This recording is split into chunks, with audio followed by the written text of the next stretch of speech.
I'm Paul Fisher. Welcome to my gallery. In the last 25 years, I've done a lot of interesting exhibitions, and this is really one of the most exciting, interesting things that has one foot in the past and one foot in the future. And I'm here with my friend Prince Lorenzo De Medici, and these are his paintings. We have a few other amazing objects from his hands and from history that are in the exhibition tonight. Thank you very much for the invitation in this beautiful gallery. And your creativity, your understanding of the culture makes more special these days. We're here in Palm Beach as an exclusivity because we have all the Renaissance pop collection that I'm presenting, that I have done. It's unique, and they represent a family, the De Medici family from Florence, that was rulers of the Renaissance and was the creator of the Renaissance, the creator of the beauty.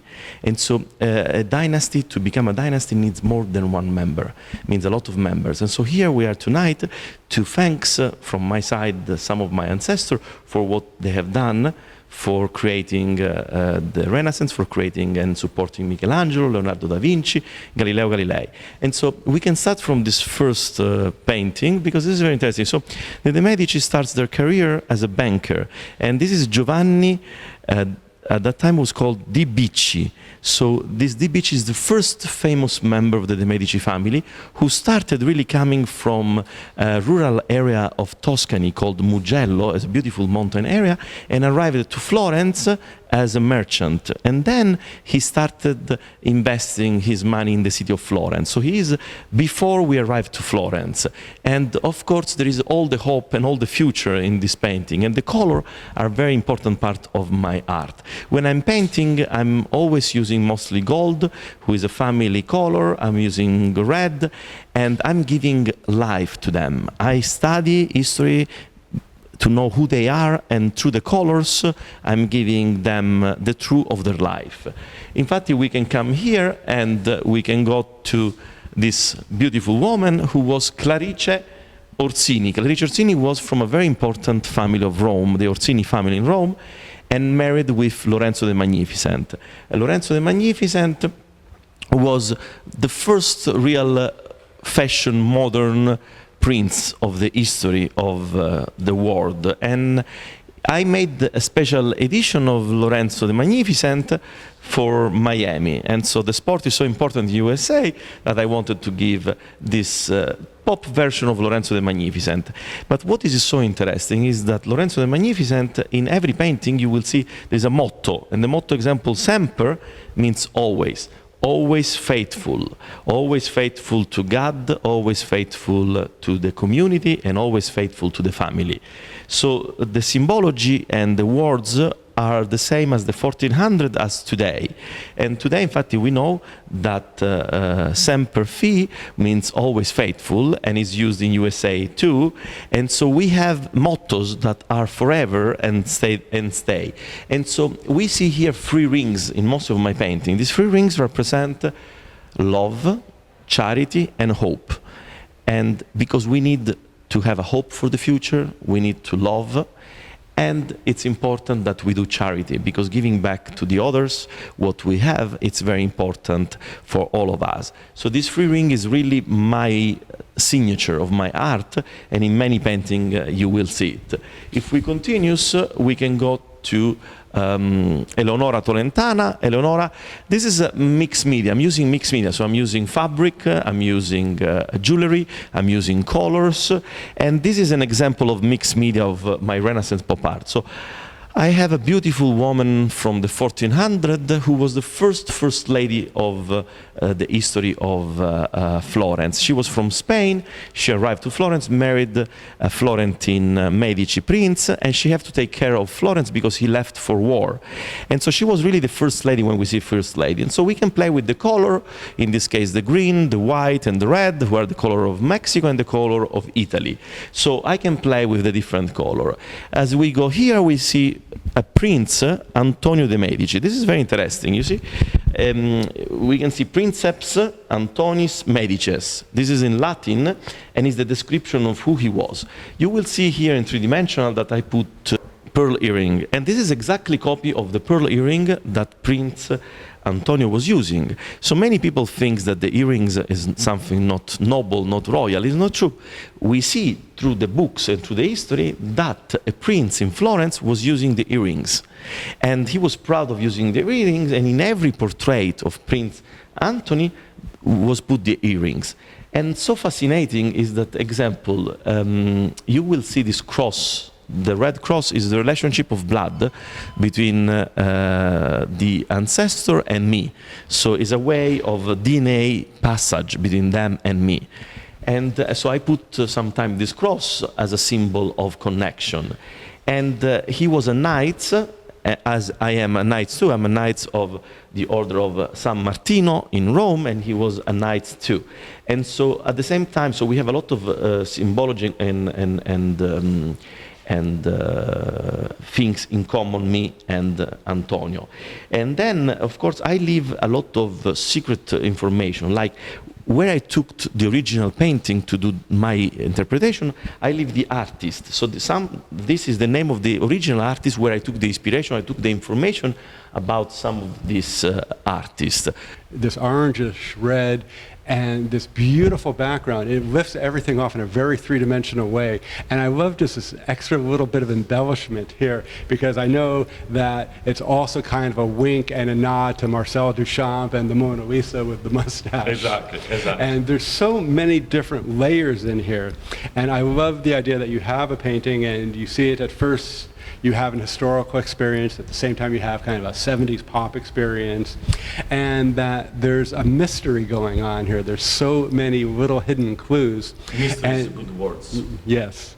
So every time, you never know, you look at this picture and you might have a thrill of discovery. It's really an elixir to the imagination. Thank you very much.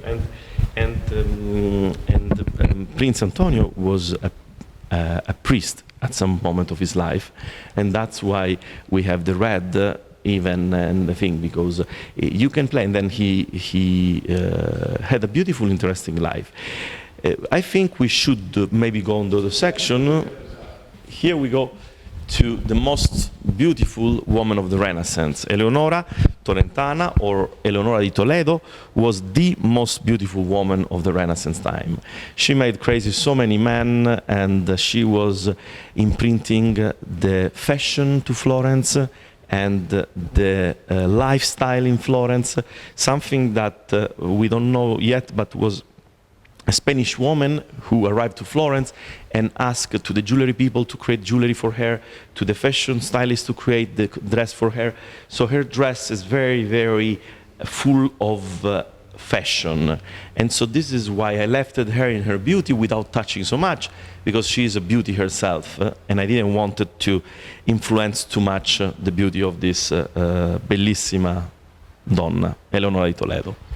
Every character of everyone, in this case, we can learn secrets as looking a movie. When we see a movie that has different episodes, the portrait should give you the same experience. So I use the portrait as a storyteller.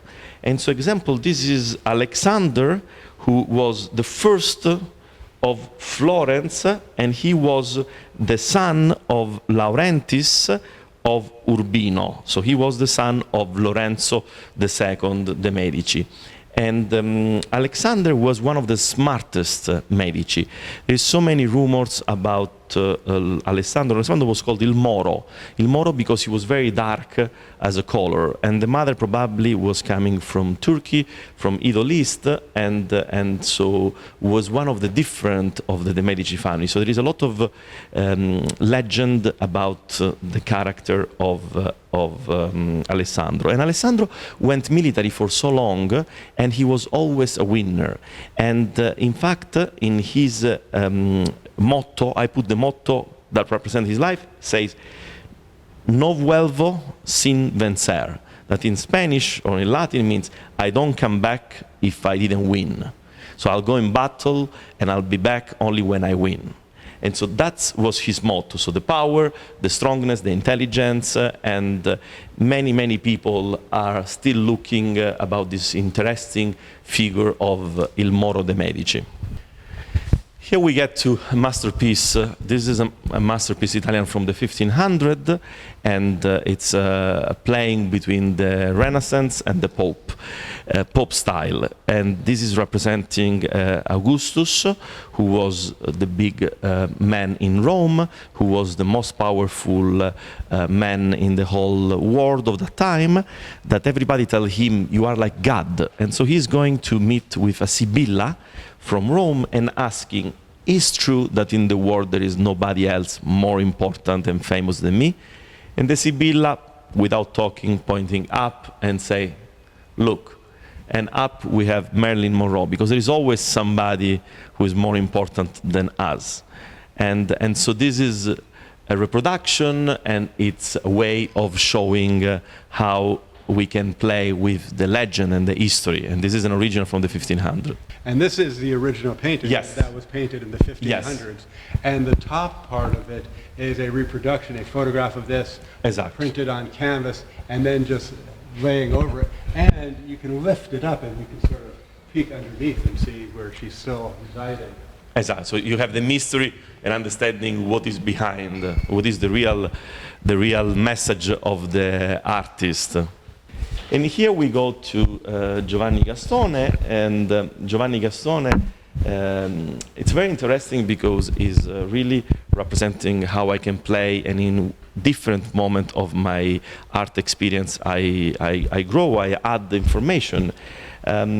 He was the last Duke of the De Medici family in the 1700s, and he was very, very convinced on changing a little bit the rules of that time. So he was very advanced. So he made law to protect Jewish people. He made law to protect the homosexual people. So he put a lot of law to change and creating a better environment for different people. And in his case, he was homosexual himself, and so he was already starting to create law to the possibilities to have a marriage between the homosexual. And so what is happening here, you can see love wins, because it started already in the 1704 and is arrived all the way to the 2015 to the today. So something that started a long time ago and arrived to today. So the history took so many years to get to that point. And this is instead other painting that you can see of the same style. And we get to Clarissimo. Clarissimo instead is the first member of the De Medici family from the 1200. It's a very interesting and unique piece because it's representing one of the Jew of the Medici family of the 1200, and there is a lot of symbology that are unique and for the first time presented in an exhibition. The Medici crest, well known, is the one with the 6 balls of the De Medici. Instead, this one has 8, and because it's from the 1200, and so this is the origin of the De Medici family. So there is a lot of secret and symbology on where the De Medici were coming before arriving to Italy, and they were coming from Mesopotamia. At the time Mesopotamia was called Media. In fact, we can see here Media, who is the real name of Mesopotamia, whom I play with mixed media, and so media, and it was the origin of the Medici family. So it's an old origin that went all the way from Mesopotamia to Jerusalem, and from Jerusalem to the south of Italy, from the south of Italy all the way to Florence. And so it's important to remember where was their origin. But this one, of course, is one of my favorites because it represents Lorenzo the Protector, who is the patron of the arts. So I think it's rather auspicious to have this in my gallery. Thank you very much for that. Thank you. And you can see this piece is realized with ceramic and then with gold leaf. And on the back side, you will see the 6 balls of the De Medici crest. And the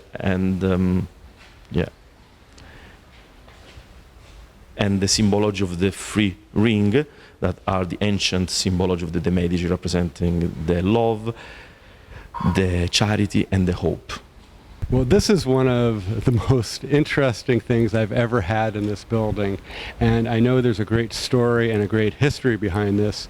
I also know that the altar of privilege is something that I've seen advertised and sold, larger ones in Maastricht for up to $500,000 for a large one or larger. And tell us the history of this, because I know it's one of the most prized and desired objects that somebody could have, and that we actually have it right here in my place. I'm thrilled with. As an Italian, as I'm lucky to have a lot of historical things, I grew up with a lot of antiquities and, of course, Renaissance paintings. And so with my art is inspired about an environment, who is a classic environment with a pop style. And so in this case, this is one of the pieces, as the other piece, that are parts of this collection, and in general that they can add together. So this is an altar from an old church of my family, very, very old, from the 1700s, that the artists create from the altar privilege, because some of the family couldn't go always to the church. So as an opera house where important family they owns like a booth, the same times the big important family in the church, they were having their own altar where every Sunday, whenever they wanted, they could go and find their own place. And of course this object became a design object. So today we can see them as an object of design in a modern house, and so that's how you have to see the perspective of having a piece that has an history, but that becomes your private room, let's put it in this way. And it's a very special and unique piece to have here in USA. And this is a very interesting and unique painting. It looks like a tapestry, but it's a painting from the 1600s, and it's called Succo d'erba, and represent the Medici crest. So as you can see, we have 1, 2, 3, 4, 5, and 6, who are the balls who represent the De Medici crest. So it's a unique piece between the 1600 and 1650. Some masterpiece artists have created this beautiful painting to look like a tapestry, and created with paint that was created with herbs. That's why it's called Succo d'erba, and it's a very rare and unique museum piece that we have the honor, thanks for Paul, to have it here in showing in Palm Beach. Gloria, what is special about this exhibit? The specialty today is Lorenzo De Medici. I have known Lorenzo for the last 2-3 years from Los Angeles, and I enjoy the way his art is done. And he's very realistic, and it comes from his family. And I appreciate his art because the way he does it is all with his hand. Not only he paints, but he does the sculptures, he designs cars, and he designs watches. And of course, as a designer, I love watches, I love cars, as Paul as well. And so I have created few unique pieces watches that have white diamonds and black diamonds and has the Medici crest on it. And because as an artist and as a lover of beauty, I create different things. I'll paint because I love to paint, but I like myself to give my imprinting on special object and unique object. This is all with diamonds, and is made by one of the most famous Italian watchmaker called Bruno Caputo. So, and this isn't a large series. This is a unique work. They are all unique work. All my artwork is unique, because I like to change and do new things, and I think that exclusivity in life is having one piece of each. We've got a lot of people waiting down in the gallery. So I think we should go. Thank you very much. Thank you very much. Thank you very much. It was a beautiful. I grew up with art, and is a way for reawakening my ancestor and giving back them what they give it to me. So for me, I can honorate them in a modern way. When did you first know that you had talent? I really didn't know it. My mother is a painter, and I think in 2012 we started together to paint, me and my mother, so not so long ago. So it was 4 years ago, and from them I never stopped back. Wait a minute, you started painting 4 years ago? I started painting in January of 2012, and from that moment I grew up and grew up and grew up. I never stopped, and so... Unbelievable. Yeah, I know. That's why I feel myself, I call more myself like as an artist, as a new media artist. What were you doing all those years before that? I was working as a businessman, as a marketing expert, and so I always support artists on the other side. I was supporting the art on the other side. But you never knew you had this talent. But I never knew until the day with my mother really we sit. I was drawing something but never seriously painting. So now it's becoming something that I do full time. It's not just the painting, but No. it's also the composition, that's the Yes, adding and of the all history, the elements. and the history, the composition, the color is a full study, because every painting comes with almost a biography with 15 pages, 10 pages of the whole secret behind any one of these members. Some of them they are not even known by the normal history book. So I have to know how they were looking, studying, and so it's a fascinating process. What's the next project? What are you My next going to do? project- More painting? I'm doing painting, I'm doing sculpture. I just finished a beautiful gorilla for the Year of the Monkey, who is a 7 feet big gorilla made with recycling rebar, and it's a beautiful, and Paul Fisher has all the information. It's a beautiful piece of art, unique, and that is looking for a house, so maybe a zoo or a private house. And I will start now another art piece with a big Jesus, almost 12-foot Jesus. So I do a lot of things. You must get a lot of comments from people. Do you know how much fun these paintings are? I don't know, but I hope they give you the same feeling that I have. Thank you very much. Thank you.